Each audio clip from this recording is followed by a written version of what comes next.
Good morning, everybody, and good afternoon. And this is Todd, DeVoe, your host of this webinar that we're doing here today.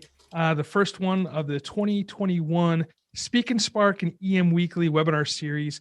And I'm excited to have a couple people on here with us today. My co-host and friend, Dan Scott, who will be asking some great questions as well. Not to confuse that with Scott James, who is the star of the show today, the author and community activist, if you will, for lack of a better term, on how to prepare your communities and really how to get your neighborhoods ready to go. And before we start, though, I really would like to bring on to the show our sponsor of the show. And I'm really excited to be working with Trevin Reese here and Ready America with some of the stuff that they have going on over there and their programs. And Trevor and I had a really good conversation regarding how to get your community prepared and it's more than just buying an emergency kit, right? Because that's just the start. It's doing a program with like what James has, and then with what we have over here with Trevin and his program. And I'm not going to steal any more thunder. I'm going to go ahead and let him do. So Trevin, welcome to the show. I appreciate it, Todd. Thank you. Like you said, my name is Trevin Reese with Ready America. We're a family-owned company for the last 30 years. So you may have probably seen our emergency kits in Home Depot, Lowe's, Walmart, all the major retailers, focusing on getting individuals and families safe for emergencies. And so I'm really excited to be able to share with you guys our new community preparedness program. So I've put a link in here, and the goal of this program is for your city and county emergency managers to launch this program to get this out to the community. And what we do is it's a free, no cost, high reward, low risk program where you build a kit custom to your region, to what threats you're going to be facing. And then what we want to do is we'll then promote that kit to all the community members through social media sites, through the police and fire department, and through community centers. And the goal of this program is to just get everybody prepared. And so once we have that, we'll create an online order link so where you can take pre-orders of this kit. So the city or county will create a pre-order link to where they can then get these kits prepared, get these kits, and then promote them to the community.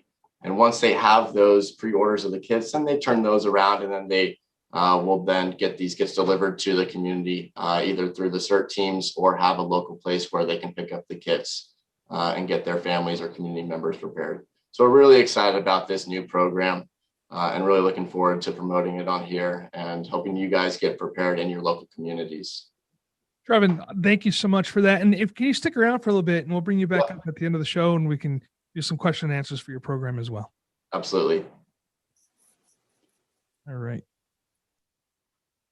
Awesome. All right. Well, before we get going here, just one last thing here. Again, please put all your questions and answers into the Q&A section over there, so Franzi and Holly can push those out to us. And then that being said, if you want to, on your settings, you're able to choose to see the speaker view only.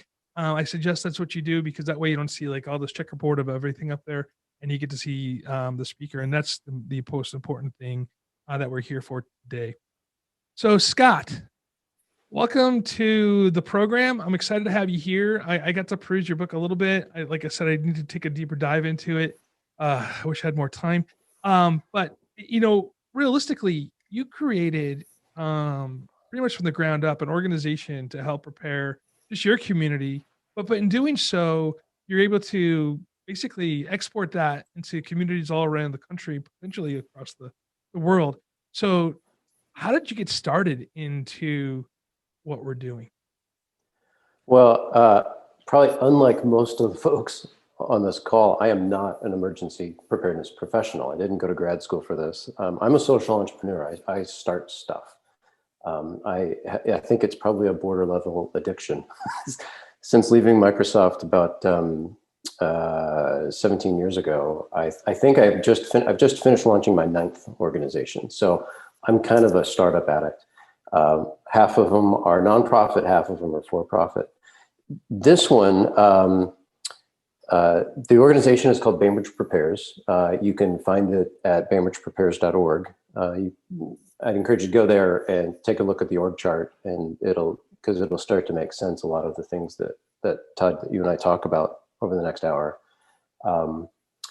I documented the start of Bainbridge Prepares in my book, Prepared Neighborhoods. And that both talks about the start of the organization and how we went about doing that, as well as what I was trying to do is I looked out there and I found all these great preparedness books for the individual that takes care of the individual or the individual family.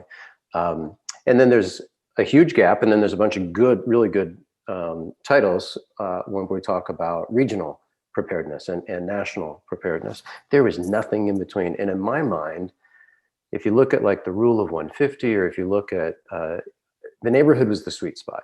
The neighborhood was big enough where it got people out of their siloed thinking of, I'm just going to take care of me and mine, which very much leads to kind of a beans, bullets, bunkers mentality, and which is not helpful. But it's also, it's not so grand of a scale that it gets beyond the reach of the brains that are not folks like you all, that are not trained EMs, where you're thinking in terms of state and bioregion and nation. The neighborhood is a great sweet spot, and I just couldn't find any titles written about that level of group resilience. So I ended up writing one, partially because I tend towards those topics anyway. My wife and I do a weird form of food production. It's called permaculture. It's very much based in group resilience. We can grow just a truckload of food in our backyard. And I wanted to get folks into those types of group resilience projects as well. So preparedness was in essence a way that I could reach out to folks and talk to them about things that were important to me, such as sustainability, without saying the word sustainability. Because if you say the word sustainability or green living or eco anything in certain to certain audiences, you instantly turn them off. You lose them. Their eyes glaze over. They're like, nope, not interested. But if I talk about harvesting rainwater off of your roof, maybe off of a neighborhood bicycle shed, and that goes into water cisterns, and then that feeds a local pea patch garden that you do because you dig up the middle of that cul-de-sac because concrete sucks and growing food is cool. Now, all of a sudden, I have gotten these folks through a preparedness angle, through a lens of preparedness, talking about the same thing that the eco folks would be talking about. So I had multiple reasons for writing the book. Related to Bainbridge Prepares, it was because I kept answering the same questions over and over. And first the book kind of wrote itself. It was very organic. It started out as blog posts. And I'd send folks, literally, because I'd get the same question 7 times in a week, I'd just start sending folks to the blog. Those blog posts turned into more long-form articles. Those long-form articles kind of divided themselves by subject matter: food, water, security, and those became the chapters of the book. So it kind of wrote itself almost as an exercise in crowdsourcing. Because when the blog posts were out there, when the articles would get published, I would get tons of feedback. Overwhelmingly, it was good. It was constructive criticism. I got a few naysayers, but even that was helpful to understand. Okay, I have really angered this person. What in the world did I say that ticked them off?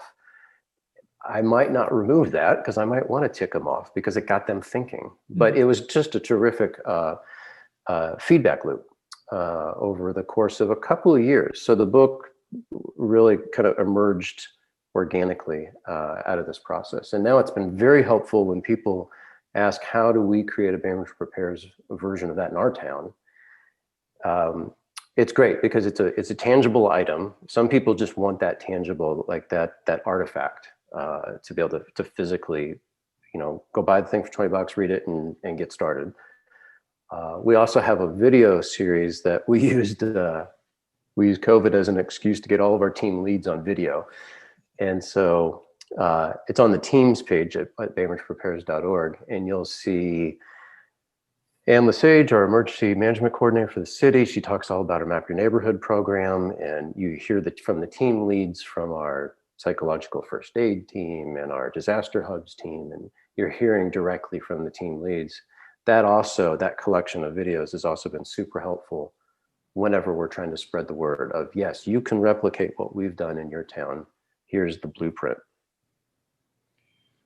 Just as a reminder to everybody that's attending today, if you have a question, please put it in the Q&A so we can track that and we can bring that to Scott. But Scott, you made a kind of a passing glance on a topic that I think is going to be great for the attendees to hear, which is the 150 rule. Can you explain that and explain why that's important?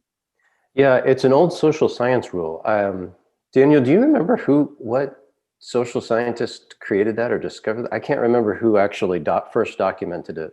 I don't know offhand, but I know the most recent social scientist and thought leader was Simon Sinek, who's brought that to the attention. That's right. That's right. Yep, I've read his work on it. So the rule of 150 is, in essence, as human beings, because of the way we evolved, we are pretty good at organizing ourselves without a formal structure until we get to 150 folks.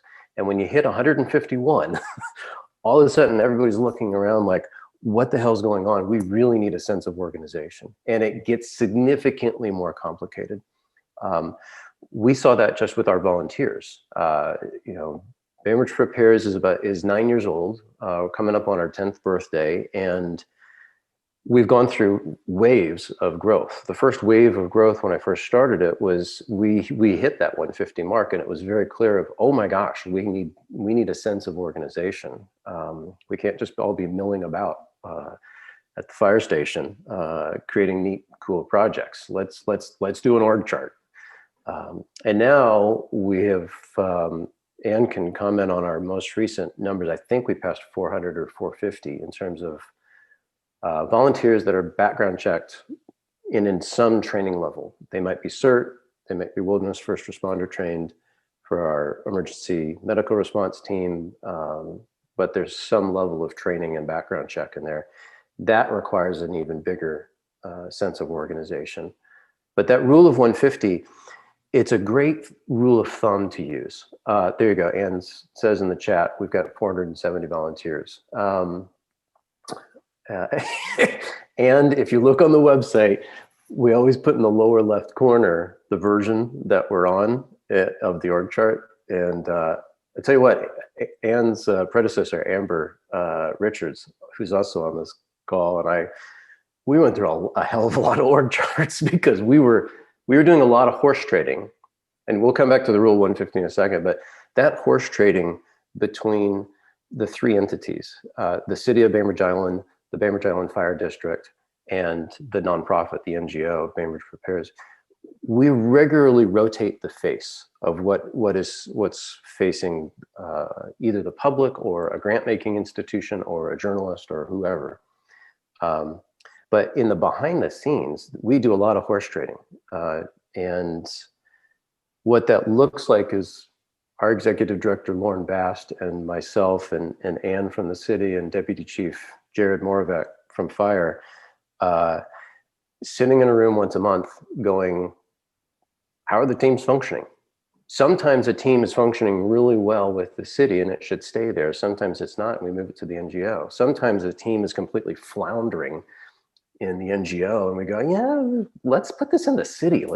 And we just do a lot of that back and forth horse trading. What that lets us do is, when you hit 470 volunteers, you've got multiple sets of 150. And so it helps us with the management of that. And to roughly keep it balanced, most of the citizen-led teams happen to sit in the Bainbridge Prepares section of the org chart. A lot of the fire is very fire purpose. There's not a lot of citizen leadership in there. So there is some citizen leadership under the COBE teams, but then we've also got, COBE is acronym for City of Bainbridge Island. We refer to it as COBE. You will probably hear me slip more than once. So we've got COBE folks, we've got city employees that sit and lead some of the Bainbridge Prepares teams. Because that happens to be their passion. They might not be wearing their official city hat. They just might happen to be passionate about water resilience. And so we've got them pulled onto that team as well. And as far as the community aspect of it, 150 people and spanning out, but also it can grow larger. But it's when you reach 150, then you can, how do you expand it? And that could relate to, for those emergency managers in the room, ICS and how their span of control, how you when you get to a certain point, you break out and you can make other sections that continue to do the work, maybe on a different scale or in a different speciality that continue to move forward, but it has to split out for that span of control and that management aspect of things. So just the mention of that 150 rule, for those who don't completely understand it, would make them want to dive deeper into understanding it more so they can apply it better to what they do. So how does your volunteer organization or your book describe how they can implement some of these things? Yeah, I'll break that into two sections. ICS, we never even looked at ICS for the first 5 years. It really wasn't until the city came on board with the three-way partnership. It joined the fire district and the nonprofit, and then at the same time we hit a really nice tipping point of growth. That's when it became pretty clear. We would do these live exercises, live drills, and that's when it became clear we needed ICS. Plus, just from a legal standpoint, having a municipality now as part of the partnership, it brought in a huge amount of resources, but it also brought in some extra responsibilities that we needed to take as a little baby NGO growing up, ICS being one of them. And I got to tell you that it's tough to convince normal citizens to sit through ICS training online, potentially the most dull. I mean, it's important and heck, very useful, but golly, it is dull for most folks until you get them at a live event, at a training event, and they look around and they go, oh gosh, now I understand. This now makes a whole lot of sense. So that rule 150, I also applied in the book through a variety of projects. If we go back to the food example with pea patches. So whether you are in an urban environment and you're taking over that abandoned lot that is growing nothing but weeds, and because it's got an absentee landlord that hasn't physically looked at it in 10 years, I am all for the gray area, borderline illegal taking over of those lots. Because you know what? They're not going to know. And if they know, what are you going to do? You give them some tomatoes and say, sorry. But the rule of 150 applies there as well. If you think of a pea patch in an urban area or in a suburban area, you can quickly get to 150 folks that are interacting in some various forms.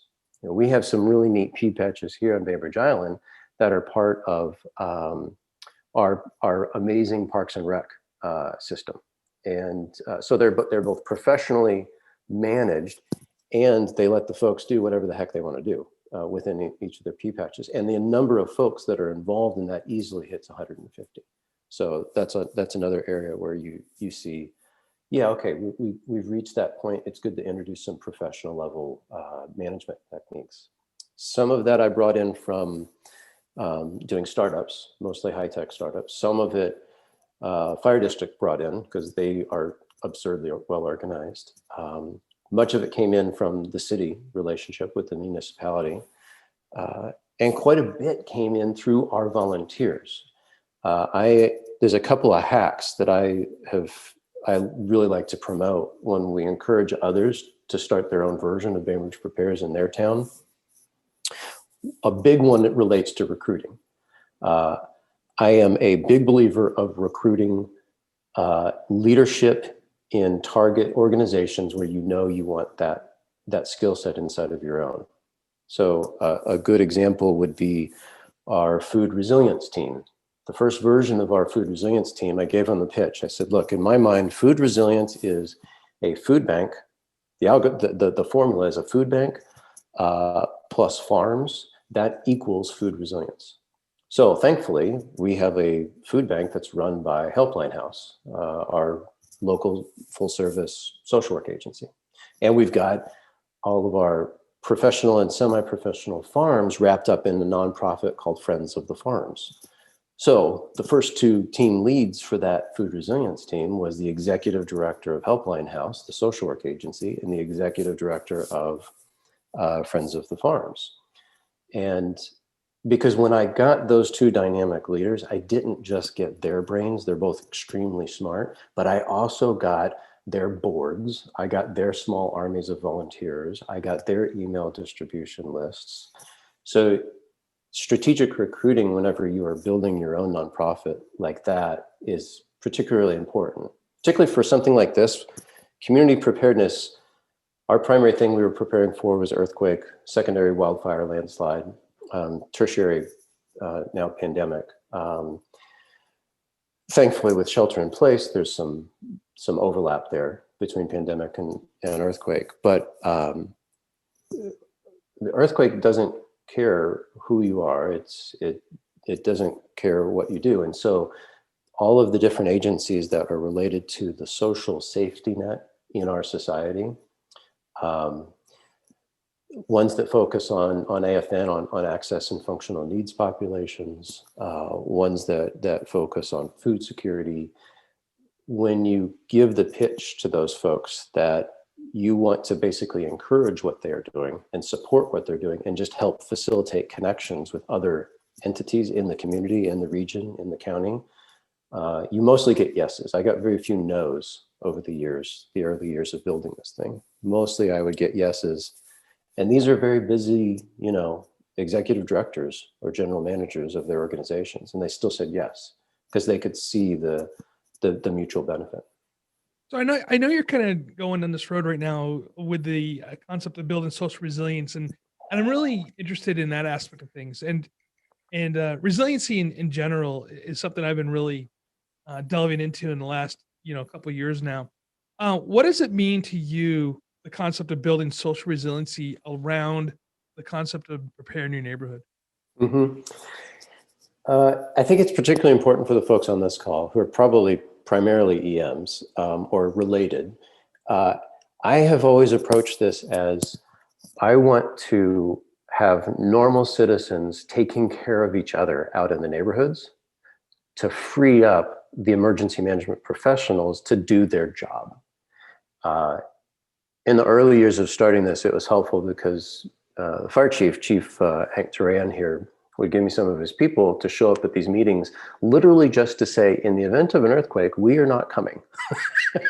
And it was really useful for the full-blown, fire uniform to show up and say that, because so many folks would just assume, oh, earthquake, some widespread natural disaster, I'm going to call 911. And to be told, one, 911 is probably not going to work. And then two, even if it does, they're not coming because they have this laundry list of other responsibilities. That was a wake-up call. And that was my message over and over and over in the initial years. It still is, frankly. 10 years later, we're still having to say the same thing. Because the folks make that assumption. And so once they understand, oh, it's not the fire department's job to come take care of me after a wide scale incident. It's not the city's job to come, and we don't live in a nanny state. It's my job. As a citizen of this country, as a resident of this community, of this town, it's my job not to only be able to take care of myself, but to be able to take care of my neighbor. And so I'll give an example that that relates to Ready America, your guys' sponsor, is I encourage folks, look, FEMA says they want everybody in the country to have 2 weeks worth of supplies on hand. Terrific, that's good guidance. Locally, I remind folks, hey folks, we have all decided collectively to live on an island. There's a ferry that's not going to work. There's a bridge that's going to go down. And you need to add additional weeks as you are financially able on top of that 2-week recommendation. And then as you are financially able, there's a third category that I want folks to consider, which is charity. It's taking care of those around you, either because they are less fortunate or because they have got other special needs in their life, like an elderly parent that they live with, a special needs child, or just that they are visiting. It's not their fault. They could have a sweet go bag and a shelter in place kit at home, and home is not here when the earthquake happens. They're just visiting. So whatever the scenario, charity, that's what we do. That's not just what we do as Americans. That's what we do as human beings, as we take care of each other. It's that there's that myth, kind of similar to the solo survivalism myth that I fight against nonstop and try to turn people on to group resilience instead. There's this myth of the Lord of the Flies, things go bad and it becomes dog eat dog. That's not actually what happens. Humans take care of each other. And so my encouragement to folks is to, with a little bit of foresight, a little bit of pre-planning, a few conversations you can have over the dinner table when everything's calm and your brain is not flooded with adrenaline. A little bit of pre-work goes a long way post-disaster, whether it's creating a family reunification plan of how are you going to communicate, who's going to go check on who when cell phones don't work and landlines don't work, to how many shelter-in-place kits, supplies do you set aside, not just for yourself, but think in terms of a group, a neighborhood. So what's the difference between the concept of group resiliency and social resiliency? So social resilience is really, I tend to think of that that's a society at large. And that could be our nation. But in this context, I tend to think of it in terms of that group of citizens who lives in that specific neighborhood and the social fabric of what those relationships look like post-disaster. An example would be, like, we've gotten to the point where with the Map Your Neighborhood program that we have in Washington State, I think every state has probably a similar program, slightly different name. I loved ours. In fact, the woman who created ours, Dr. Luann Johnson, she created it for the state, befriended her, and she was the editor of my book. So a lot of times my book is referred to as, you've done your neighborhood meeting and your neighborhood planning, now what? Well, now you go and you look at all these group resilience projects that Scott talks about. That social resilience is the relationships.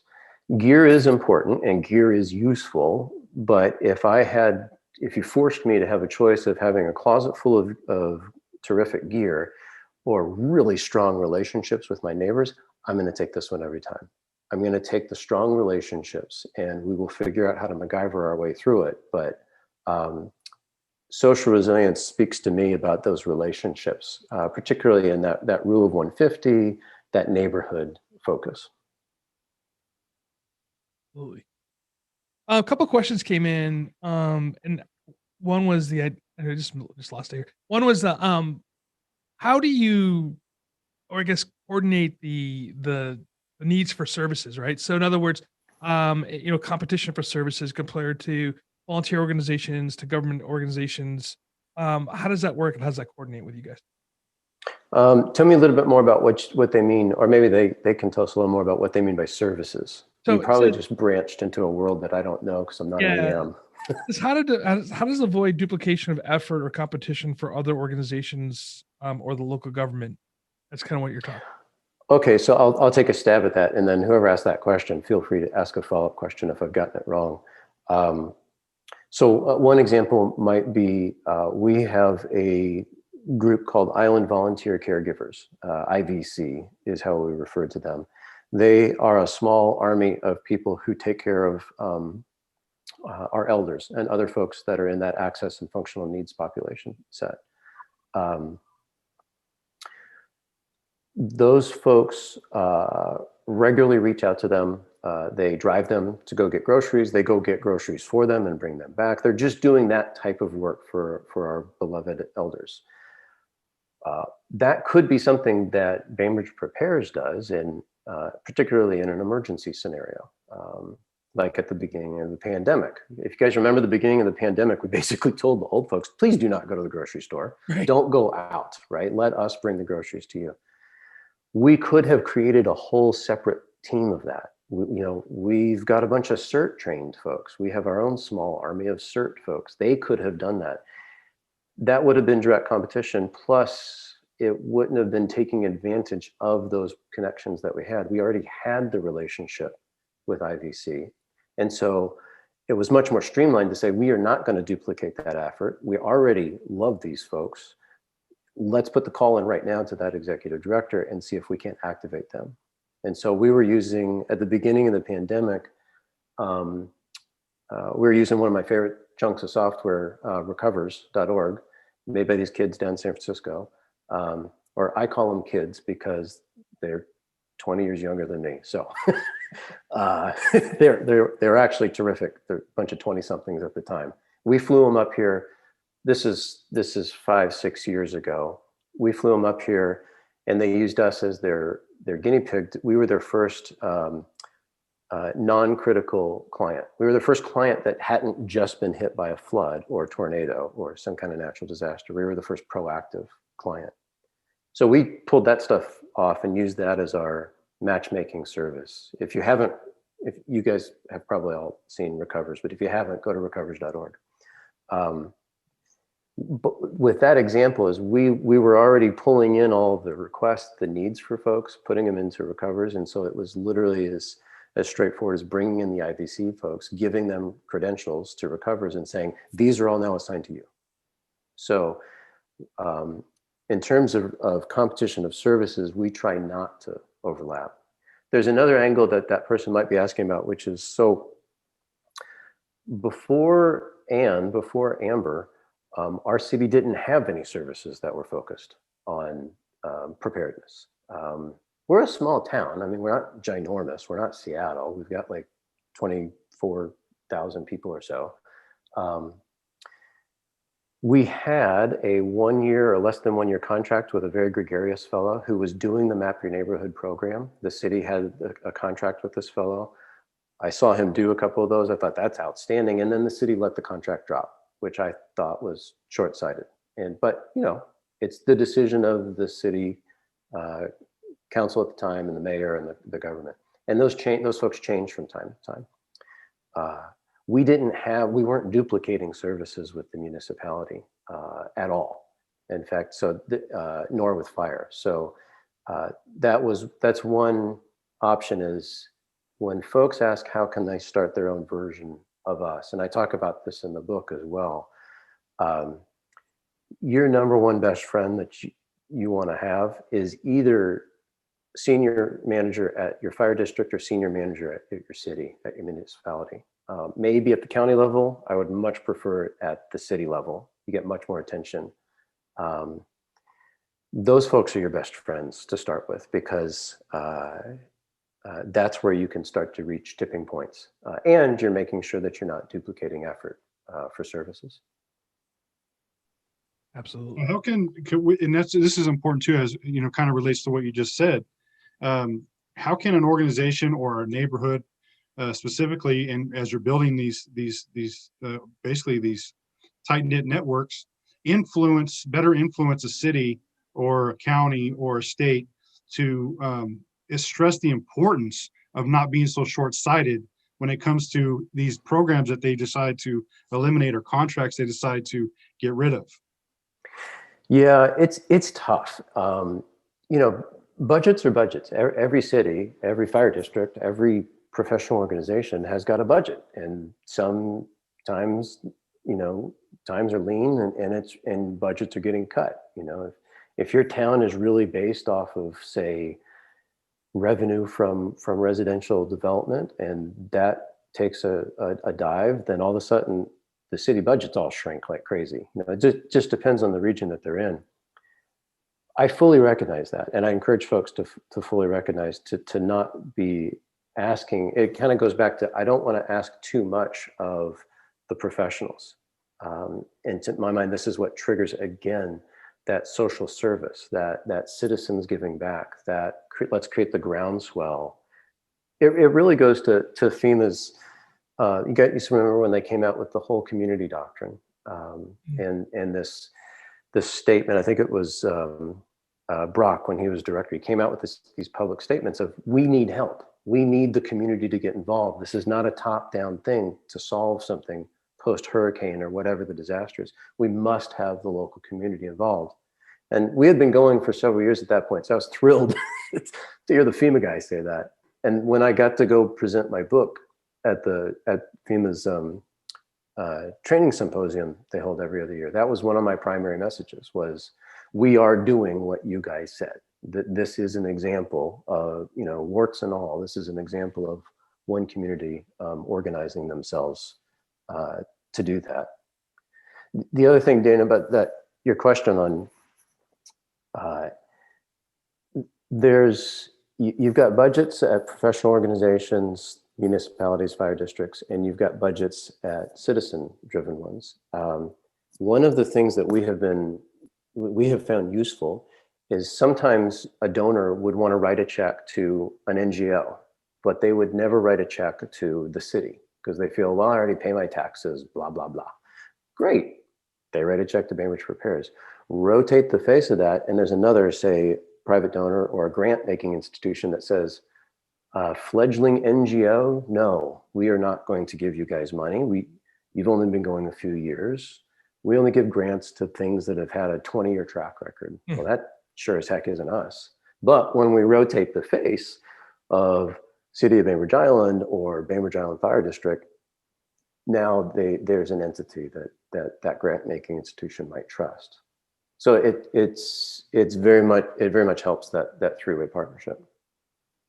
There's a few good questions that are coming in right now, and I kind of want to delve. I'm going to combine a couple of them, and one of them is regarding the idea of lower income communities, and then the other one is inclusion and diversity. And I think we can kind of mash everything together. So, how do you reach out if you're a lower economic community? So, they're kind of saying here that you're quick Google search that you have your median income for your neighborhood's $115,000 a year, right? And that's probably is, yeah. Yeah, and I mean, I live in a very wealthy community too in Orange County. We have a pretty well, so I understand the question.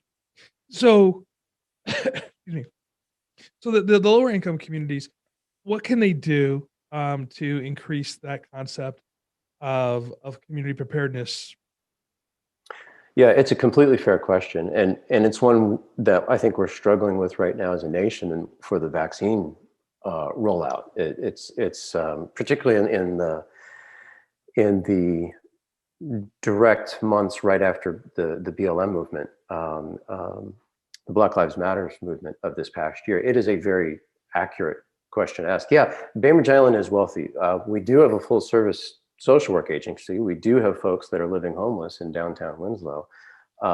But yeah, we are privileged beyond belief as what's effectively a bedroom community of Seattle, and all of the benefits that has, all of the high-tech firms that are over in the city. But if I think of the first 5 years of growth and the creation of Bainbridge Prepares, money was not actually involved. I was funding this thing myself. It was not a lot of dough. It was a whole lot of conversations. So really if you are wealthy, not in terms of money, but in terms of time and relationships, that's the key to getting this thing started. Again, so for instance, that would change, if we go back to our food example, because I think I just want to be a farmer in my next life. That food example, as it applies to, say, an inner city urban area, that gets to those folks are having to combat the fact that they've got to find these food oases, right? You get to sections of town where entire neighborhoods do not have access to healthy food unless it is a really long drive away or 3 bus stops away. That's a very distinct, measurable problem. And that's also where I go back to a lot of those urban lots that are left empty and fallow. I want to take them over. And there's a number of book titles that I recommend in mine in that food chapter that talk about that, like digging up lawns and doing urban guerrilla marketing, or excuse me, not guerrilla marketing, guerrilla gardening. And there's some outstanding titles, books out there that are pretty inspiring for that. But yeah, there is definite differences. What we have tried to create with Bainbridge Prepares is a template that says, here's 80% of best practices. Now you need to customize the final 20% to your specific locale, because you're not in the Pacific Northwest, you're in Texas, right? You're in some place that gets just beastly hot in the summer, or you're not at the socioeconomic level we are at. You're either way above us or you're way below us. Whatever the differences might be, there's that 20% that needs to be customized. But we try to take advantage of that Pareto's law, where here's 80% best practices that should work, maybe with a little modifications in any scenario, and you need to customize the other 20%. We have a couple questions that have come in, so I'd like to bring it to your attention. One of them is, and it's probably the most relevant to what it is that you do, is it says, I've repeatedly attempted to foster neighborhood resiliency and borrowed various tools from managers, but I can't make any headway. Any suggestions? Yes. If they're focused on neighborhood resiliency, if they're focused on building resilience within a set geographic area, am I understanding that question right, Daniel? That's where they're having trouble making headway is street by street. In their area. Yeah. So there's some best practices, and then there's many, many mistakes that we have made. I will tell you, one of the newest best practices in terms of getting normal, everyday citizens engaged is Zoom. Now, we are all completely zoomed out, right? I get to the end of my work day and I feel like my eyes are bleeding, but I can tell you, and Anne can comment on this as well, I think we've actually seen a slight uptick. It is easier to get neighbors to commit to go to a Zoom meeting with their neighbors now than it was to get them to commit to go to each other's homes or apartments pre-COVID. Mm-hmm. Maybe it's because the host doesn't have to figure out, drinks and finger food, or maybe they just feel weird about having everybody tromp in the front door of their apartment, or I don't know what it would be, but Zoom just seems to be, it's a slightly easier take to get the neighbors to say, okay, the 20 of us will show up on this Zoom call and hear what you have to say about earthquakes and taking care of each other afterwards. Now that said, pre-COVID, and we can all just dream that someday we will get back to this world where you can go door to door. And door to door helps. If one of the best practices that one of our volunteers figured out is she is an avid dog walker. She's literally out every day, twice a day, walking the dog in the neighborhood. She's seeing neighbors and doing the, hey, how are you? One of those polite, not really full face smiles. She said, all I did was I just changed it to say, to add a sentence. And then the next day she added 2 sentences. And the next day she added 3 sentences. And then pretty soon it was, my name is, what's yours? And then she starts to get to know the neighbors. And then eventually she says, we're going to have a Map Your Neighborhood party. I'm a big believer in preparedness through parties. We're gonna have a Map Your Neighborhood party. Would you like to pop over? Here's what we're gonna talk about. So different types of, maybe we will get back to that post-COVID, but there's some good best practices that you can find with Map Your Neighborhood tactics that work. We've just had to adapt them for COVID times. So this one could, go ahead. I was gonna say this one question came in regarding talk about preparing the neighborhood, and in this case we're saying, is it too late, right? Because of COVID and fire recovery and things like this. What should people do like right now? And that was the question. Yeah, no, it's not too late. And you never know when whatever widespread disaster is applicable for your area. We don't know when they're going to hit. So it's a little bit like some of the folks that I coach that are thinking about starting their own companies. they're stuck in this world of wantrepreneurs. They want to become an entrepreneur, and they're always waiting for the magical time that the universe says, oh, it's time to start your company now. No, that's not the right answer. Is start it now. There is never the right time. And the same is true for this. What folks could be doing during COVID times is they could be doing a lot of internal prep. This is the time when you've already, you've already spent gobs of time in your home. It's time to look and say, what do we have that we don't need, that we can give away? What are we sorely lacking?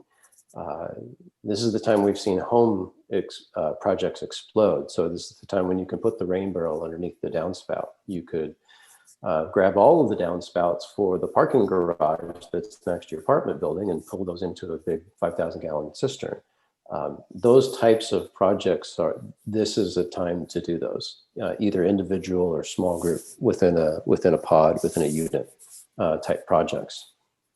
The other thing that people can be doing is, during a COVID time, is there's a lot of digital planning that needs to be done. I mentioned the family reunification plan, that idea earlier. If you want a quick template to use, look on the Bainbridge Prepares website. There's a template. Grab it, steal it, modify it for your town. It's a one-pager. And whether you've got kids in school, whether you've got senior parents that live 3 streets over, whatever it might be, you want to have that communication plan to know if cell phones go down, if we can't use our normal communication means, how are we going to interact and find each other? COVID is the perfect time. There's another question that came in. Is it feasible to apply the Bainbridge Prepares model scale to larger communities like Seattle? Yes. So if you think about Seattle or any large metropolitan area, think about the way you describe that town. You actually describe it whenever you want to go from point A to point B. You actually describe that I'm going from one neighborhood to the other. In Seattle, I want to go from Queen Anne neighborhood to the Fremont neighborhood. Every town, every large municipality is described the same way. That is the indication of, that's the focal point for the individual groups. I don't think that a Seattle Prepares version of Bainbridge Prepares works. It doesn't. But what does work is you take the 11 major neighborhoods that make up the city of Seattle, and each one has their version of Bainbridge Prepares. And then that is where some of the folks on this call, the EMs on this call, would come into play.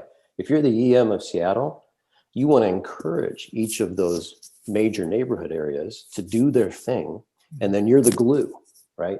You're the senior management up at the top that's providing air cover, popping it down and dealing with specific mayors or specific leaders of those neighborhoods, specific councils of those neighborhoods. You pop in and you give those folks the support and the air cover, because you know that that is where you are getting the lion's share of your people power.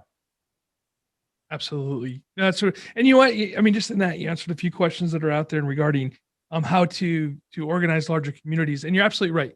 It's like, the old adage of how do you eat an elephant, one bite at a time, and breaking it down into the neighborhoods and define what the neighborhood is.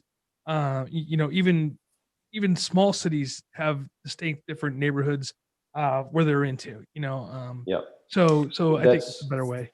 Yeah, and that's another way. If we go back to the DIE stuff, the diversity and inclusion and equity stuff, which is incredibly important. That's where you can, as a city EM, you can create sister city relationships. So if you've got one neighborhood that's in the ritzy part of town, and you've got one neighborhood that's classically on the wrong side of the tracks, you want to support both of those organizations, both of those entities as neighborhoods.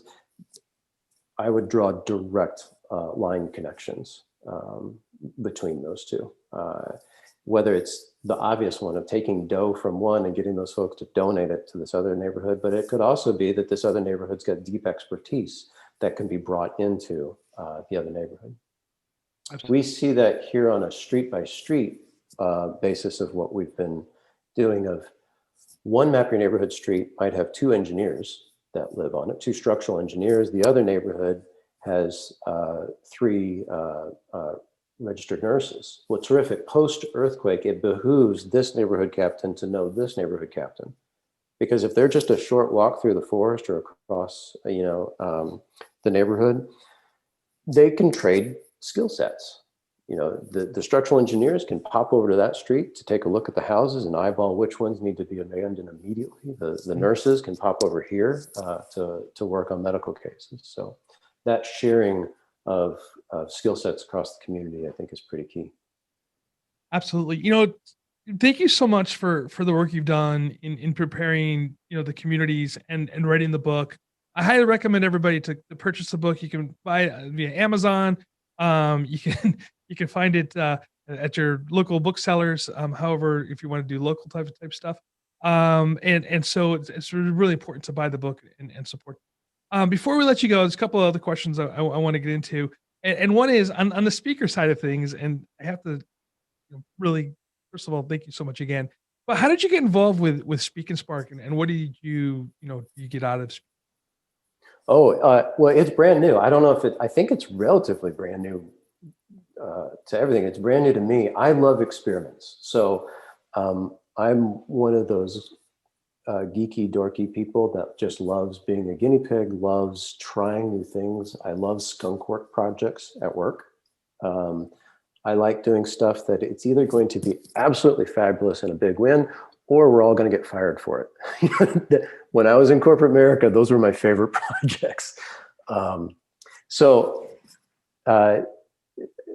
SNS seems like that type of experiment where we're looking for, I think it's neat to create a new platform to more efficiently and effectively find communication mediums. Mm-hmm. This obviously works. You can clearly see that things like Zoom webinars are going to stay with us post-pandemic. It's absurdly efficient, right? None of us had to get on airplanes. None of us, my goodness, we just literally, you could walk in. Well, I popped in between work meetings, right? I emailed you guys like, I will be with you in just a second. We're wrapping up this work meeting.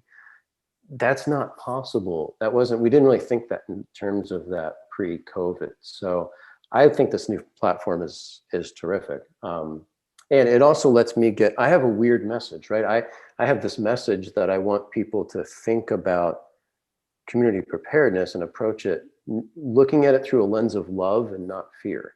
And that's an odd message. In fact, I was warned by a FEMA insider. I was warned, do not say that from the stage when you get to Emmitsburg. They will not like that, right? Because you got like a third of the audience is military, and a third is Homeland Security, and a third is EM professionals. And like, don't say your love, not fear phrase. And I did anyway. And the whole audience started nodding their heads. Absolutely. And these are hardcore people. These are like people in full dress military. That they get it. We have tried looking at preparedness through a lens of fear for years, for decades, and it doesn't work.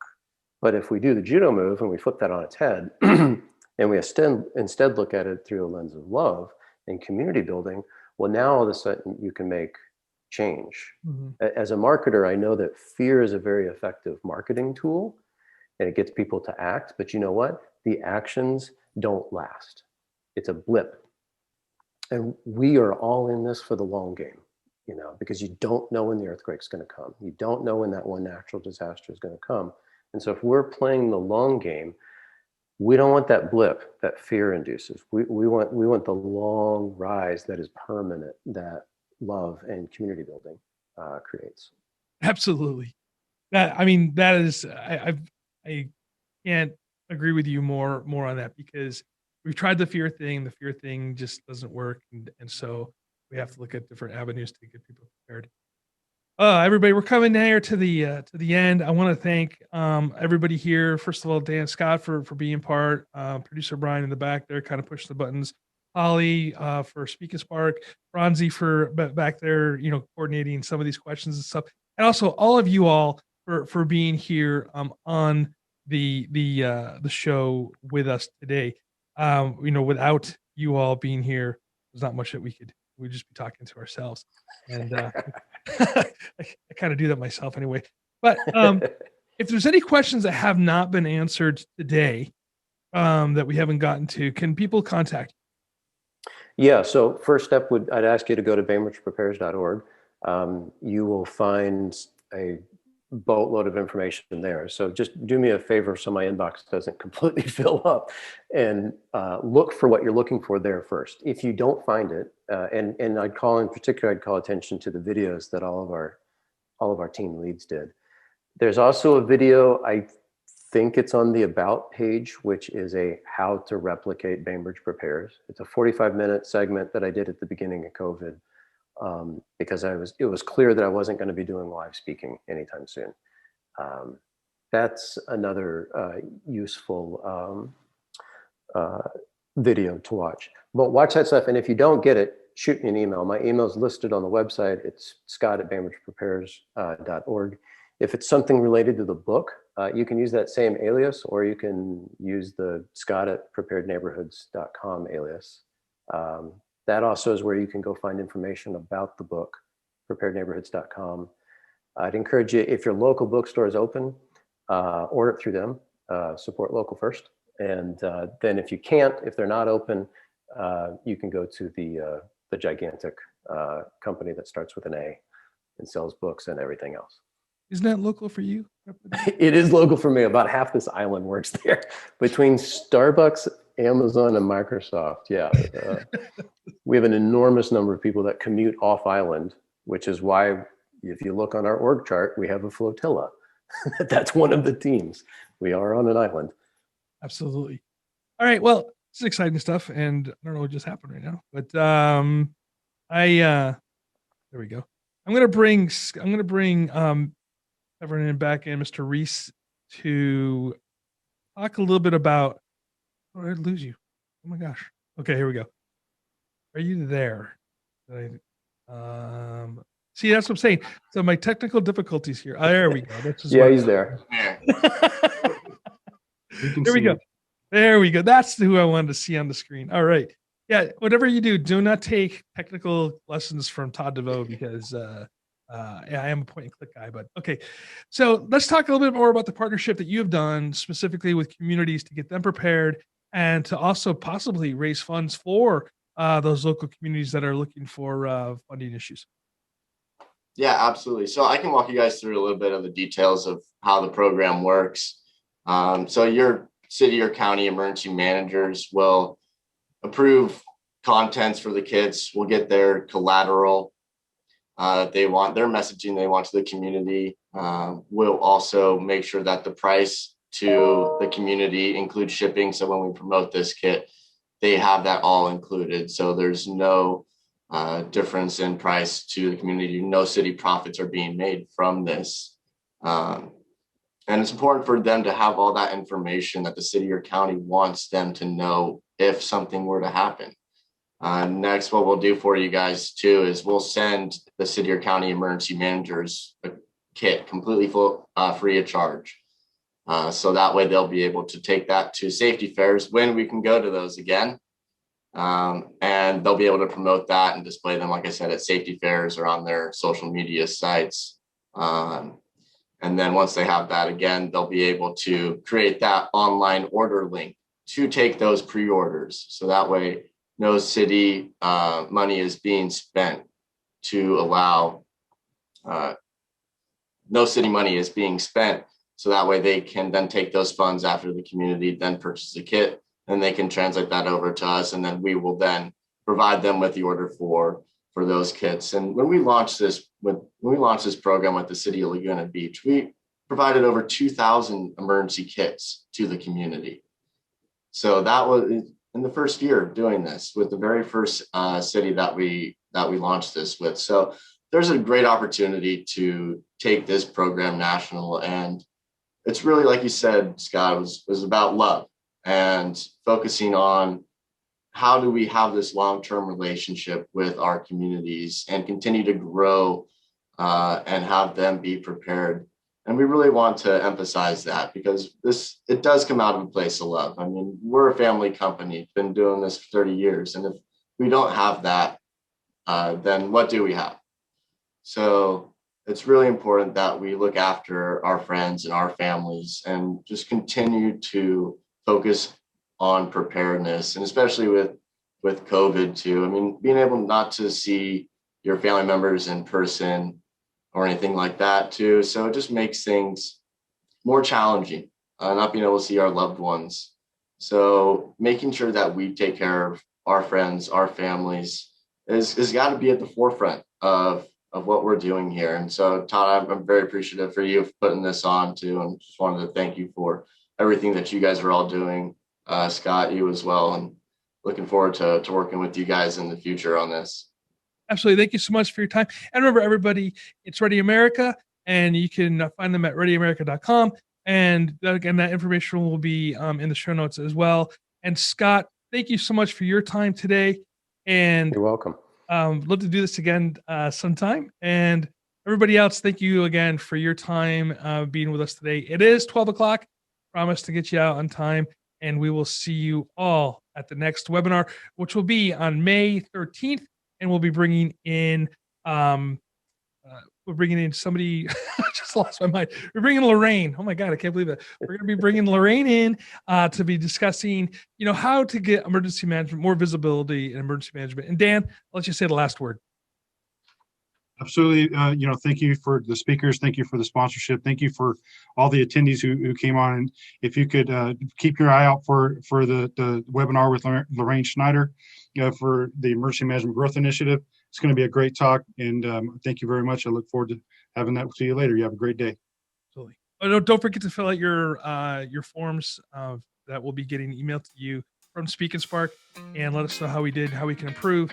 And don't forget, when you fill that out, you also get your contact hours and your ability to win Scott James's book.